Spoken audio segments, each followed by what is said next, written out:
வணக்கம் நண்பர்களே, நான் உங்கள் ஷா பேசுகிறேன். என்னடா இந்த குரலை கேட்டு ரொம்ப நாள் ஆச்சுல்ல. சரி, இனிமேல் தொடர்ந்து வீடியோ போட பார்க்குறேன். வாங்க இன்றைக்கி வீடியோக்குள்ளே போகலாம். இந்த அமானுஷ நிகழ்வு சென்னையில் நடந்தது தான். அஸ்வின், கதிர் இவங்க 2 பேருக்குள்ளே நடந்த அதிபயங்கர அமானுஷ நிகழ்வு தான் இன்றைக்கி நம்ம வீடியோக்குள்ளே போகிறதுக்கு முன்னாடி நம்ம சேனலை நீங்கள் சப்ஸ்கிரைப் பண்ணாமல் பார்த்துட்டு இருந்தீங்கன்னா சப்ஸ்கிரைப் பண்ணிக்கோங்க. கூடவே பக்கத்தில் இருக்க பெல் ஐக்கானையும் கிளிக் பண்ணிக்கோங்க. அப்போ தான் தொடர்ந்து நான் போடுற வீடியோ உங்களுக்கு நோட்டிஃபிகேஷனாக வரும். இது போன்ற அமானுஷ நிகழ்வு உங்கள் வாழ்க்கையில் நடந்திருந்தால் அதை நீங்கள் என் கூட பகிர்ந்துக்கணும்னு நினச்சிங்கன்னா கீழே டிஸ்கிரிப்ஷனில் டெலிகிராம் ஐடி, இன்ஸ்டாகிராம் ஐடி, அப்புறம் என்னோட மின்னஞ்சலையும் கொடுத்துருக்கேன். அதன் மூலியமாக நீங்கள் உங்களுக்கு நடந்த அந்த அமானுஷ நிகழ்வை எனக்கு வாய்ஸ் நோட்டாகவும் அனுப்பலாம், இல்லை டைப் பண்ணி மெசேஜாகவும் அனுப்பலாம். நம்ம சேனலுக்கு நிறைய பேர் ரொம்பவே அன்பையும் ஆதரவையும் தொடர்ந்து கொடுத்துட்ருக்கீங்க. உங்கள் எல்லாருக்குமே ரொம்ப நன்றி. வாங்க வீடியோக்குள்ளே போகலாம்.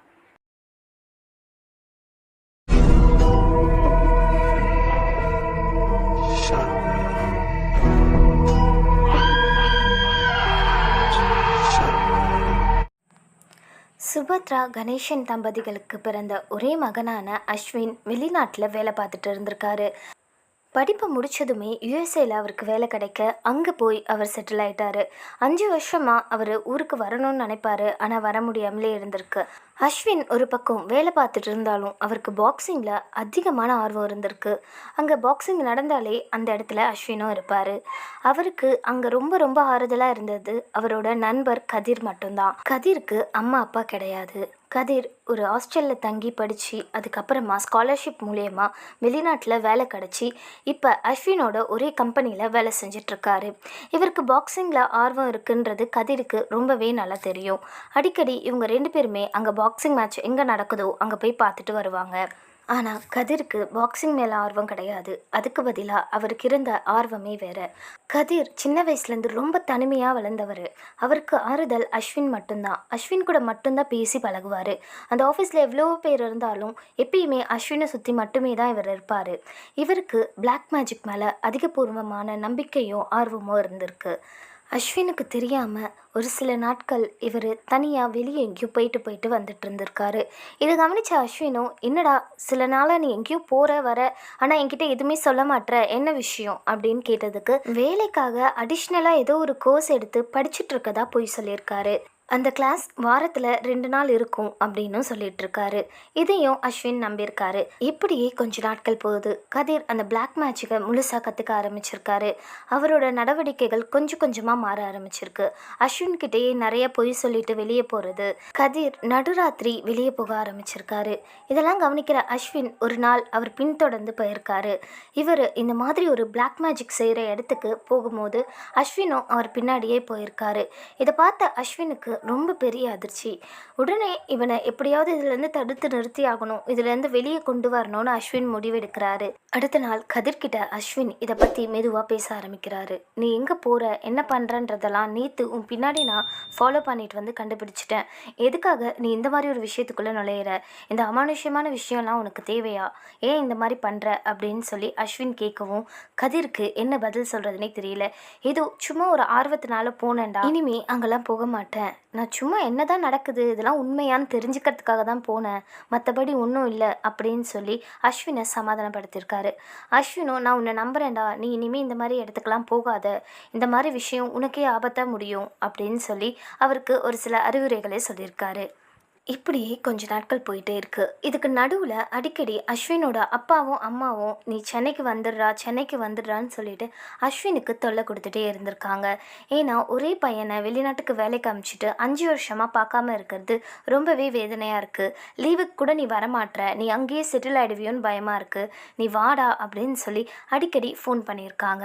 ஆனால் அஸ்வின் அதை அலட்சியமாக எடுத்துக்கிட்டு இந்த வருஷம் எனக்கு லீவ் கிடையாது, நான் அடுத்த வருஷம் வரேன்னு சொல்லி கொஞ்சம் கொஞ்சமாக நாட்களை தள்ளி போட்டுக்கிட்டே போயிருக்காரு. ஆனால் அன்னைக்கு எதிர்பாராத விதமாக அஸ்வினுக்கு ஒரு ஃபோன் கால் வந்திருக்கு. திடீர்னு அவங்க அம்மாவுக்கு ரொம்பவே உடம்பு சரியில்லைன்னோ, உடனே நீ சென்னைக்கு வந்தாகணும்னு அவங்க அப்பா ரொம்பவே கண்ணீர் சிந்த ஃபோனில் பேசியிருக்காரு. அவர் அழுதுட்டு பேசும்போது அஸ்வினுக்கு ஒரு வேளை அம்மாவுக்கு ரொம்ப முடியாமல் போயிட்டுருக்குமோ, நான் இவ்வளோ நாள் அவங்கள பார்க்காம தப்பு பண்ணிட்டேன், ரொம்பவே பயந்து போயிட்டாரு அஸ்வின். அஸ்வின் அழுகிறத பார்த்ததும் கதிர் கேட்டிருக்காரு, என்னாச்சு, எதுக்காக அழுகுறடா அப்படின்னு சொல்லி கேட்குறாரு. அதுக்கு அஸ்வின் உடனே, இல்லைடா எனக்கு ஊரில் நிறைய பிஸ்னஸ் இருக்குது, எங்கள் அப்பா நல்ல பணக்காரர் தான், ஆனால் நான் சுயமாக சொந்த காலில் நிற்கணும், அது மட்டும் இல்லாமல் என்னோடய எய்மே நான் ஒரு நல்ல பாக்ஸராக மாறணுன்றது தான், அதுக்காகவே நான் தேர்ந்தெடுத்து அமெரிக்காவுக்கு வந்தேன்டா. ஆனால் இப்போ எவ்வளவு சொத்து இருந்தாலும் எவ்வளோ சம்பாரிச்சிருந்தாலும் அம்மாவை விட்டுருவேணும்னு பயமாக இருக்குது. நான் உடனடியாக சென்னைக்கு கிளம்புறேன், எனக்கு உடனே ஃப்ளைட் டிக்கெட் புக் பண்ணணும் அப்படின்னு சொல்லியிருக்காரு. இதை கேட்ட கதிர்க்கு ரொம்பவே அதிர்ச்சி. என்னடா திடீர்னு நீ இப்படி விட்டுட்டு போகிறேன்னு சொல்கிற, எனக்கு இருந்த ஒரே நண்பன் நீ தான், இங்கே வேறு யாரையும் எனக்கு தெரியாது, வேலைக்கு வருவேன், அதோட அமைதியாக ரூமுக்கு போயிடுவேன், உன்கிட்ட மட்டும்தான் என் மனசில் இருக்க வழியெல்லாம் சொல்லியிருக்கேன், எனக்கும் யாருமே இல்லைடா, இப்போ நீயும் என்னை விட்டுட்டு போகிற, ஆல்ரெடி எல்லாருமே என்னை விட்டுட்டு போயிட்டாங்க, நான் ஆல்ரெடி ரொம்ப லோன்லியாக தான் ஃபீல் பண்ணிகிட்ருக்கேன் அப்படின்னு சொல்லி அவரும் அழுக ஆரம்பிச்சிருக்காரு. இந்த நிலையில் அஸ்வினுக்கு என்ன செய்கிறதுனே தெரியல. உடனே கதிரை பார்த்து, நீயும் என் கூட ஊருக்கு வரியா அப்படின்னு சொல்லி ஒரு வார்த்தை கேட்குறாரு.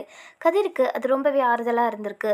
அப்போ நானும் உன் கூட வரலாமா, அம்மா அப்பா எதுவும் தப்பாக எடுத்துக்க மாட்டாங்களே அப்படின்னு கேட்க, எங்கள் அம்மா அப்பா ரொம்பவே ஃப்ரெண்ட்லியான டைப், அவங்க உன்னையும் அவங்க பையன் மாதிரி தான் பார்த்துப்பாங்க, நீ கவலையே படாத, என் கூட ஊருக்கு வா அப்படின்னு சொல்லிட்டு அவங்க 2 பேருமே உடனடியாக ஃப்ளைட் டிக்கெட் போட்டு சென்னைக்கு ரீச் ஆகுறாங்க.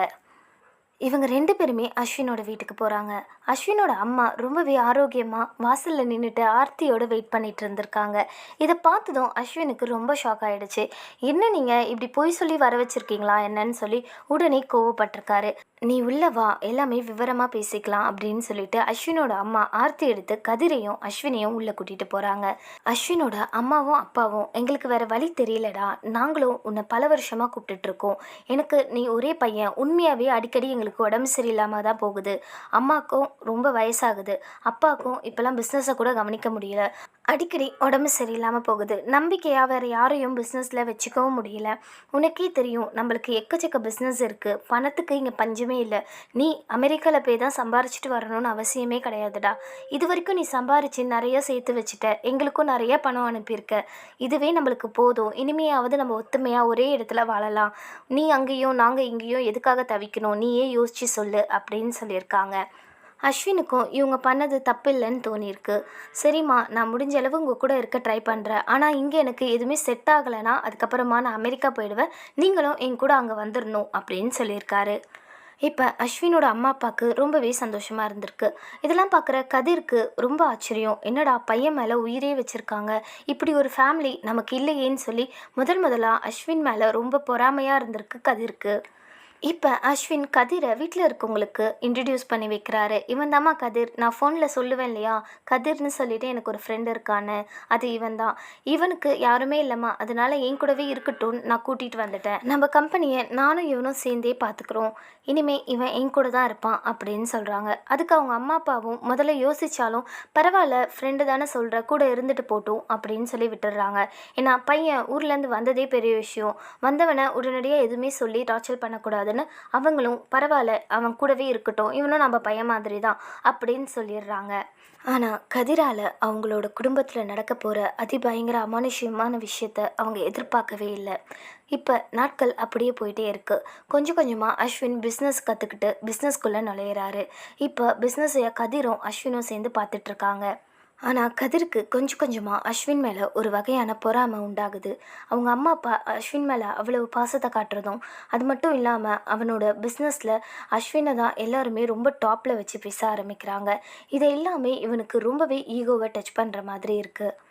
கதிருக்கு பிஸ்னஸ் மேலெல்லாம் ரொம்ப ஆர்வம் கிடையாது. அவருக்கு ஏதாவது மாந்திரிகத்தில் ஏதாச்சும் பண்ணணும், தான் கற்றுக்கிட்ட அந்த பிளாக் மேஜிக்கை எப்படியாவது செயல்படுத்தி பார்க்கணும், அதில் இன்னும் என்னென்ன இருக்குதுன்னு தெரிஞ்சுக்கணுன்னு தான் ஆர்வம் அதிகமாக இருந்தது. இப்போ சென்னைக்கு வந்தோம், இங்கே எப்படிலாம் மந்திரவாதங்கள் பண்ணுறாங்கன்றது தெரிஞ்சுக்கிறதுக்காக ஒரு சில இடங்களுக்கு தேடி போயிருக்காரு கதிர்.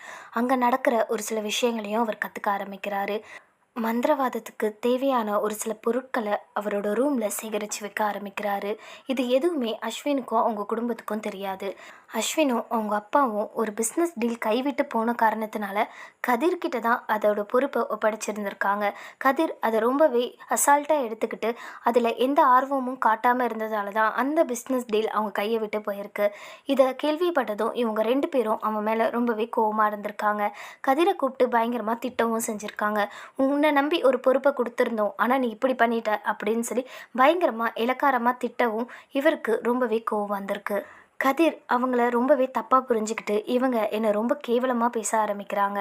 இதுக்கு மேலே நான் பொறுமையாக இருக்க போகிறதில்ல. எனக்கு தெரிஞ்ச மாந்திரிக மூலியமாக இவங்க 2 பேரையும் நான் பழி வாங்கியே தீருவேன்னு சொல்லி முடிவெடுக்கிறாரு. இப்போ தான் கொஞ்சம் கொஞ்சமாக கதிரோட சுயரூபம் வெளியே வர ஆரம்பிக்குது. கதிர் அஸ்வினுக்கு எதிராக மாந்திரிகம் செய்ய ஆரம்பிக்கிறாரு. அவங்க குடும்பத்துக்கு எதிராக அவர் நிறைய மந்திரங்களை உபயோகித்து அவங்க குடும்பத்தை அழிக்க முடிவு செய்கிறாரு. இப்படியே 2-3 நாள் கடந்து போயிருக்கு. 2-3 நாள் கழித்து அஸ்வினோட அப்பா இரவு நேரத்தில் நல்லா தூங்கிட்டு இருந்திருக்காரு. கிட்டத்தட்ட ஒரு 1 மணி 2 மணி அளவில் தன்னோட பக்கத்தில் ஏதோ ஒரு பயங்கரமான உருவம் நிற்கிற மாதிரி தோணியிருக்கு. சரி, அஸ்வினோட அம்மா தான் பக்கத்தில் ஏதோ நிற்கிறாங்க போல், ஏதோ தண்ணி எடுக்கிறாங்களா என்னன்னு தெரியலன்னு சொல்லிட்டு அவர் மெதுவாக அஸ்வினோட அம்மா பேரை கூப்பிட்டுட்டே முழிச்சு பார்த்துருக்காரு. ஆனால் அங்கே நின்னது அஸ்வினோட அம்மா கிடையாது. அது ரொம்பவே ஒரு கொடூரமான கருப்பான ஒரு உருவம் நின்றுட்டு இருந்திருக்கு. அந்த உருவம் ஒரு 2 ஆள் பலம் எப்படி இருக்குமோ அந்த அளவுக்கு ரொம்ப பலமானதாக இருந்திருக்கு. அதோட கண்கள் 2ம் ரொம்பவே சிவப்பு கலரில் இருந்திருக்கு. இதை பார்த்ததும் அஸ்வினோட அப்பாவுக்கு பேச்சே வரல. ஆனால் அவர் கத்தி அவங்க அம்மாவை இல்லை அஸ்வினை கூப்பிடணும்னு நினைக்கிறாரு. ஆனால் அங்கே யாரையுமே கூப்பிட முடியல. அவருக்கு குரலே வராமல் இருந்திருக்கு. திடீர்னு அந்த உருவம் அவரோட கழுத்தை நெரிக்க ஆரம்பிச்சிருக்கு. அந்த உருவம் தன்னோட 2 கையால் அப்படியே கழுத்தை இறுக்கமாக பிடிச்சி நெரிக்க ஆரம்பிச்சிருக்கு. இவருக்கு பேச்சும் வரல. இவருக்கு என்ன பண்ணுறதுனே அறியாமல் இருக்கும்போது பக்கத்தில் டேபிளில் நிறைய பொருட்கள் இருந்திருக்கு இல்லையா, அது எல்லாத்தையுமே தன்னோட கைகளால் வேகமாக தள்ளி விடுறாரு. அவர் தள்ளினதும் அந்த பொருள் விழுந்த சத்தத்தில் பக்கத்தில் படுத்திருந்த அவங்க மனைவி எழுந்துக்கிறாங்க. அப்படி எழுந்து அவங்க பார்க்கும்போது அந்த உருவம் அங்கே இல்லை. அதுக்கு பதிலாக இவரே தன்னோட கையால் தன்னோட கழுத்தை நெரிச்சிட்டு இருந்திருக்காரு. இதை பார்த்ததும் அவங்க மனைவி ரொம்பவே அதிர்ச்சியாகி உடனடியாக ஓடி போய் அவரோட கைகளை எடுத்து விட்டுருக்காங்க. என்னங்க ஆச்சு, என்ன பண்ணிட்டு இருக்கீங்க, ஏதாவது கனவா அப்படின்னு சொல்லி கேட்டிருக்காங்க. உடனே இவரும் கண் முழிச்சு பார்த்துருக்காரு. அஸ்வினோட அப்பாவுக்கும் கொஞ்ச நேரம் அந்த ரூமில் என்ன நடந்ததுன்னே அவருக்கே தெரியல. ஒருவேளை இதெல்லாம் கனவா இல்லை நிஜமா, உண்மையாகவே அந்த உருவம் என் முன்னாடி வந்துதா அப்படின்னு சொல்லி ஒரு பயத்தோடவும் தயக்கத்தோடவுமே நின்றுட்டு இருந்திருக்காங்க. இந்த விஷயத்த தன்னோட மனைவி கிட்ட சொன்னால் அவளும் பயந்துருவான்னு சொல்லிட்டு ஆமாம் ஆமாம் கனவு தான், கொஞ்சம் தண்ணி கொடு அப்படின்னு சொல்லிட்டு சாமி ரூமுக்கு போயிட்டு விபூதி பூசிட்டு அன்னைக்கு இரவை அவங்க கடந்திருக்காங்க. அடுத்த நாள் விடிஞ்சதும் கோவிலுக்கு போயிட்டு வந்தால் எல்லாமே சரியாயிடும்னு நினச்சி இவங்க எல்லாரும் கோவிலுக்கு கிளம்பியிருக்காங்க. அஸ்வினோட அம்மாவும் அப்பாவும் மட்டும் கோவிலுக்கு போயிட்டு வந்திருக்காங்க. அஸ்வின் பிஸ்னஸ் பார்க்குறதுக்காக ஆஃபீஸ் போயிருந்திருக்காரு. கதிரும் அவர் கூட தான் இருந்திருக்காரு. இதெல்லாம் கதிரோட வேலைன்றது இப்போவும் அவங்களுக்கு தெரியாது. இப்போ இந்த அமானுஷ நிகழ்வு நடந்து முடிஞ்சு கொஞ்ச நாள் அப்படியே போயிட்டே இருக்குது. இப்போ திடீர்னு அவங்களோட கம்பெனியில் லாஸ் மேலே லாஸ் நடக்குது. அஸ்வினோட அப்பாவுக்கும் அஸ்வினுக்கும் ஒன்றுமே புரியல. நல்லா போயிட்டு இருந்த கம்பெனி எப்படி இப்படி ஒரு லாஸை சந்திச்சுது அப்படின்னு சொல்லி அவங்களுக்கு ரொம்பவே குழப்பமாக இருந்தது. அஸ்வினோட அம்மாவுக்கும் விட்டு விட்டு ஜுரம் அடிக்க ஆரம்பிச்சிருக்கு. அவங்க உடல்நிலையும் கொஞ்சம் கொஞ்சமாக மோசமாக ஆரம்பிச்சிருக்கு. வீட்டை சுற்றி ஒரே பிரச்சனைகளை பார்த்துட்டே இருந்திருக்காங்க. பிஸ்னஸில் மிகப்பெரிய லாஸை சந்தித்ததால் அஸ்வினோட அப்பா கதிர் அஸ்வின் 3 பேருமே ஒரு இன்வெஸ்டரை பார்க்குறதுக்காக வேறு ஒரு ஊருக்கு போக வேண்டியது இருந்திருக்கு. அன்றைக்கி இரவு 3 பேருமே ஒரு காரில் ட்ராவல் பண்ணி போயிருக்காங்க. இவங்க தூங்கிடக்கூடாதுன்றதுக்காக மாற்றி மாற்றி கார் ஓட்டிகிட்டு போயிட்டு இருந்திருக்காங்க. அப்படி அஸ்வின் கார் ஓட்டிகிட்டே இருந்திருக்காரு. பின்னாடி அவங்க அப்பாவும் கதிரும் நல்லா தூங்கிட்டு இருந்திருக்காங்க. சரி, இவங்க கொஞ்ச நேரம் கழித்து மறுபடியும் மாற்றி கார் ஓட்டணும், அதனால் தூங்கட்டும்னு சொல்லி அஸ்வின் மட்டும் காரை நல்லா பொறுமையாக ஓட்டிகிட்டு போயிட்டு இருந்திருக்காரு. ஆனால் திடீர்னு தன்னை அறியாமலே ஸ்டேரிங்கை ஃபாஸ்ட்டாக பிடிச்சி ஓட்ட ஆரம்பிச்சிருக்காரு. வேறு யாரோ ஒரு உருவம் அவரோட கையை பிடிச்சி வேகமாக ஓட்டினா எப்படி இருக்குமோ அந்த மாதிரி ரொம்ப ஸ்பீடாக ஓட்டிகிட்டு போயிருக்காரு. இப்போ அஸ்வினோட அப்பா என்னடா பண்ணுற, ஏன்டா இவ்வளோ வேகமாக காரை ஓட்டுற அப்படின்னு சொல்லிட்டு அஸ்வினை ஒரு குரல் கொடுத்துருக்காரு. அப்போ கார் வேகமாக அப்படியே பிரேக் போட்டு நின்று இருக்கு. அஸ்வினுக்கு ஒன்றுமே புரியல, என்ன நடந்தது இப்போ அப்படின்னு சொல்லிட்டு. இப்போ அஸ்வினோட அப்பா கிட்ட நடந்த விஷயத்த சொல்கிறாரு. பக்கத்தில் தான் கதிரும் இருக்காரு. கதிர் என்னாச்சுடா, ஏன்டா, என்னடா நடக்குது அப்படின்னு சொல்லி அவர் எதுவுமே தெரியாத மாதிரி அங்கே ரியாக்ட் பண்ணியிருக்காரு. அதே நாள் இந்த பக்கம் அவங்களோட வீட்டில் அவங்க அம்மா தனியாக இருந்திருக்காங்க. திடீர்னு மாடியில் யாரோ தபதபன்னு ஓடுற மாதிரி ஒரு சத்தம் கேட்டிருக்கு. என்னடா இது, மாடியில் இந்நேரத்தில் யார் ஓடுறது? வீட்டில் யாருமே இல்லைன்னதும் அவங்களுக்கும் ஒரு மாதிரி பயம் வர ஆரம்பிச்சிருக்கு. அந்த உணர்வை அன்னைக்கு கடக்கிறதுக்குள்ளே அவங்களுக்கு உயிர் போய் உயிர் வந்த மாதிரி இருந்திருக்கு. அன்னைக்கு இரவு ஃபுல்லாகவே பூஜை அறையில் போய் உட்காந்துட்டு இருந்திருக்காங்க. அந்த இரவு முழுக்க இந்த சத்தம் விட்டு விட்டு கேட்டுகிட்டே இருந்திருக்கு. மாடியில் யாரோ ஓடிக்கிட்டே இருக்க மாதிரி இருந்திருக்கு. இவங்க பயத்தில் பூஜை அறையை விட்டு வெளியவே வரல. காலையில் பிஸ்னஸ் மீட்டிங்லாம் முடிச்சுட்டு மறுபடியும் அந்த ஊர்லேருந்து கிளம்பி சென்னைக்கு வந்திருக்காங்க. வீட்டுக்கு வந்ததுமே நடந்த விஷயங்களை அவங்க அம்மா சொல்கிறாங்க. அஸ்வின் ஒரு பக்கம் தனக்கு நடந்த விஷயத்த சொல்கிறான். இதுக்கு நடுவில் அவங்க அப்பாவும் அன்னைக்கு அவர் பார்த்த அந்த அமானுஷ உருவத்தை பற்றியும் சொல்கிறாரு. இப்படி வீட்டில் சுற்றி ஒரே தப்பு நடக்குது, கண்டிப்பாக நம்ம ஏதாச்சும் பண்ணியாகணும்னு அவங்க முடிவு பண்ணுறாங்க. கதிர் இது எல்லாத்தையுமே கேட்டுட்டு எதுவுமே தெரியாத மாதிரி அமைதியாக சரி சரி உங்களுக்கு என்ன தெரியுதோ அதை பண்ணுங்க அப்படின்னு சொல்லிட்டு இருக்காரு. இவங்களும் தனக்கு தெரிஞ்ச ஒரு சாமியாரை பார்க்க போகலான்னு முடிவு பண்ணுறாங்க. ஆனால் கதிர்க்குள்ள ஒரு எண்ணம் என்னென்னா, தான் வெளிநாட்டிலே போயிட்டு பிளாக் மேஜிக்லாம் கற்றுட்டு வந்தவன் இங்கே இருக்க சாமியெல்லாம் நம்மளை என்ன பண்ணிடோன்ற ஒரு திமிரோடவே இருந்திருக்காரு. அடுத்த நாள் தனக்கு தெரிஞ்ச ஒரு சக்தி வாய்ந்த சாமி இருக்கிறாரு, அவரை போய் பார்க்கலான்னு சொல்லி அஸ்வினும் அவங்க அப்பாவும் முடிவெடுத்து வச்சுருந்தாங்க. இப்போ அன்னைக்கு இரவு அஸ்வின் எதிர்ச்சியாக தண்ணி குடிக்க வெளியே வரும்போது கதிரோட ரூமில் ஏதோ ஒரு லைட் எரியிற மாதிரி தெரிஞ்சிருக்கு. என்னடா இந்நேரத்தில் தூங்காமல் இவன் என்ன பண்ணிகிட்ருக்கான் அப்படின்னு மெதுவாக அஸ்வின் அவரோட ரூமை நோக்கி நடந்து போயிருக்காரு. அஸ்வின் அங்கே வரதை பார்த்த கதிர் உடனடியாக ரூமை விட்டு கடகடன்னு வெளியே ஓடி வந்திருக்காரு. வெளியே ஓடி வந்துட்டு தன்னோட ரூம் கதவை லாக் பண்ணிவிட்டு, சொல்லுடா என்னடா வேணும் அப்படின்னு. இல்லைடா உன் ரூமில் லைட் எரிஞ்சிட்டு இருந்தது, தூங்காமல் என்ன பண்ணிகிட்ருக்கேன்னு தான் பார்க்க வந்தேன் அப்படின்னு கேட்கவும், அதெல்லாம் ஒன்றும் இல்லைடா, சும்மா தான் தூக்கம் வரல அதனால் முழிச்சிட்டு இருந்தேன், வேறு ஒன்றும் இல்லை அப்படின்னு சொல்லி அங்கேருந்து அஸ்வினை விரட்டுறதுலே குறியாக இருந்திருக்காரு. அஸ்வினும் சரி ஓகே ஏதோ செய்கிறான்னு மட்டும் தெரியுது, என்னன்னு தெரியலன்னு சொல்லிட்டு அன்றைக்கி ராத்திரி ஒரு குழப்பத்தோடவே அவரோட ரூமுக்கு போயிருக்காரு. மறுநாள் அவங்க வீட்டில் பரபரப்பாக சாமியாரை பார்க்குறதுக்காக கிளம்புறாங்க. அஸ்வினும் அவங்க அப்பாவும் கதிரை கூப்பிடுறாங்க. ஆனால் கதிர் வேறு ஒரு வேலை இருக்குது, நான் அங்கே வந்துட்டேன்னா பிஸ்னஸை எப்படி பார்த்துக்க முடியும்னு சொல்லி ஏதோ ஒரு சாக்கு சொல்லி அன்றைக்கி அவங்க கூட போகாமல் வேலைக்கு போயிடுறாரு. இவங்க 2 பேர் மட்டும் சாமியாரை பார்க்குறதுக்காக போயிருக்காங்க. சாமியார் நாளைக்கு நான் உங்கள் வீட்டுக்கு வந்து என்னன்னு பார்க்குறேன்னு சொல்லி அங்கேருந்து ஆறுதல் சொல்லி அவங்கள அனுப்பி வைக்கிறாரு. சாமியார் வந்து பூஜை பண்ணுவாருன்றதுக்காக வீட்டையே க்ளீன் பண்ண சொல்கிறாங்க அஸ்வினோட அம்மா. அதனால் வேலையாட்கள் ஒரு 4-5 பேரை கூப்பிட்டு வீடை சுத்தமாக க்ளீன் பண்ணுறாங்க. அப்படி ஒரு ரூமாக சுத்தம் செய்யும் போது கதிரோட ரூமுக்கும் போகிறாங்க. ஆனால் அங்கே அவங்க பார்த்ததை இவங்களால நம்பவே முடியல. கதிரோட ரூமில் நிறைய எலும்பு கூடுகளும் நிறைய மந்திரவாத பொருட்களும் இரத்த கரை படிஞ்ச துணிகளும் சொல்லிட்டு அவங்க யோசிக்க முடியாத அளவுக்கு விசித்திரமான பொருட்கள் எல்லாமே அங்கே இருந்திருக்கு. இதை சுத்தம் செஞ்சுட்டு இருந்த அந்த வேலையாட்கள் கொண்டு போயிட்டு அஸ்வினோட அம்மா இடத்துல காத்து இருக்காங்க. அஸ்வினோட அம்மாவுக்கு எப்படி நம்ம வீட்டில் இந்த மாதிரி பொருட்கள்லாம் வந்ததுன்றதை நினச்சி ஒரே கோபமும் அதிர்ச்சியுமா இருந்திருக்கு. உடனடியாக அஸ்வினோட அப்பாவுக்கும் அஸ்வினுக்கும் ஃபோன் செஞ்சு இந்த விஷயத்த அவங்க சொல்கிறாங்க. இதை கேட்டதுமே அஸ்வினுக்கு ஒரு விஷயம் புரிய ஆரம்பிச்சிருக்கு. தன்னோட நண்பன் தான் கூட இருந்துக்கிட்டே இந்த மாதிரி பிளாக் மேஜிக் பண்ணி நம்ம குடும்பத்தை கஷ்டப்படுத்திட்டு இருந்திருக்கான்றது அவருக்கு தெரிய வருது. அவருக்கு ரொம்பவே கோவமும் வெறியும் வர ஆரம்பிக்குது.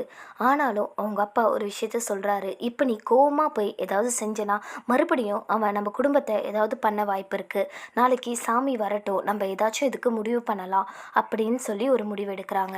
அன்னைக்கு இரவு கதிர் வீட்டுக்கு போனதும் எல்லா பொருளும் கலைஞ்சு கிடக்கிறதையும் எல்லாமே எடுத்துகிட்டு யாரோ க்ளீன் பண்ணி வச்சுருக்காங்கன்றது தெரியுது.